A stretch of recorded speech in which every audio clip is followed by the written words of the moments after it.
రవితేజ గారిది ఇరుముడి cinema trailer ఎట్టుంది? Trailer super ఉంది. అప్పట్లో విక్రమార్కుడు కిక్ సినిమాతో మనకి ఎంత కిక్ తెప్పించిందో రవితేజ అన్న సినిమాలో, నాకు తెలిసినంత వరకు అయితే ఈ ఇరుముడితోనే ఏదైతే ఫ్లాప్ల మీద ఫ్లాపులు నడుస్తున్నాయో దానికన్నీ ఒక అడ్డు కట్టేసి ఇండస్ట్రీ బ్లాక్ బస్టర్ హిట్ కొట్టడానికి ఒక మాస్ మహారాజా వచ్చిందని చెప్పుకోవచ్చు. సో అక్కడ చూస్తుంటే ట్రైలర్ చూస్తుంటే కూడా చిన్న పాప ఎవరైతే ఆమె యాక్టింగ్ చేసిందో చాలా ఇంట్రెస్టింగ్ అనిపించింది. అంటే 35 years సినిమాకి ఒక బాబుకి నేషనల్ అవార్డు ఎలా ఇచ్చారో నాకు తెలిసి ఈ సినిమా చూసినాక కూడా అదే విధంగా నేషనల్ అవార్డు ఈ అమ్మాయికి వస్తుందని చెప్పేసి అనుకుంటున్నాను నేను.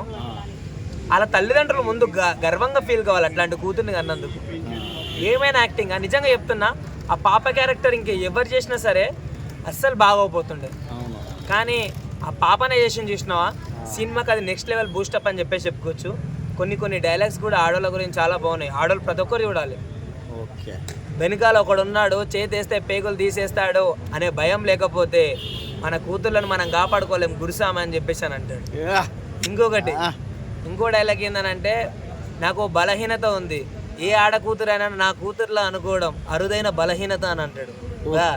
ఏమన్నా డైలాగులు అన్నవి అది నీకు సెట్ అయిపోద్ది అనిపిస్తుంది. ఆ పాట ఉంటుంది చూసినావన్నా, ఇందాక ఏమంటారు, స్వామియే శరణమయ్యప్పనే పల్లికట్టు శబరిమలకి కల్లం ముల్లం కాలికి మెత్తై స్వామియే అయ్యప్పో అయ్యప్పో స్వామియే.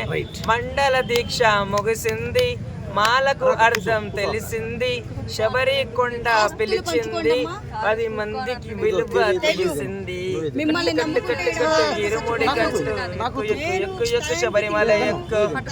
చాలా బాగా అనిపించింది. ఇంకా అడగండి. మల్లెపూల పల్లకి సాంగ్, సారీ కట్టు ఇరుముడి కట్టు సాంగ్ చాలా మంది డిసప్పాయింట్ అవుతున్నారట. కట్టు కాదు పల్లకి, లేదు కట్టు కూడా డిసప్పాయింట్ అయ్యారంట. వాయిస్ కూడా రిథం లేదంటున్నారు. అది కాదు, ఏమంటారు మల్లెపూల ఏమంటారు ఆ పాట బంగారు పలక. లేదు కట్టు ఇరుముడి కట్టు ఫస్ట్ సాంగ్ రిలీజ్ అయింది. 2 సాంగ్లలో ఫస్ట్ సాంగ్ రిలీజ్ అయినప్పుడు అది నచ్చలేదు. అది సెకండ్ సాంగ్ కన్నా బాగుంది తెలుసా. సెకండ్ సాంగ్ యాక్చువల్లీ ఆ పల్లకి అని చెప్పేసి సాంగ్ ఒరిజినల్ వాయిస్ తోనే సూపర్ గా ఉంటది. కానీ ఇప్పుడు వాయిస్ మార్చి లైక్ నాకైతే అసలు నచ్చలేదు. అంటే పాట సూపర్ ఉంది కానీ పాడిన విధానం నచ్చలేదు. సో సినిమాలో ఎంత పెద్ద స్టోరీ ఉన్నా, సినిమాలో ఎంతమంది మంచి యాక్టింగ్ చేసినా సరే ఒకటి చెప్తున్నా, సినిమా ఫినిషింగ్ టచ్ కూడా బాగుండాలి.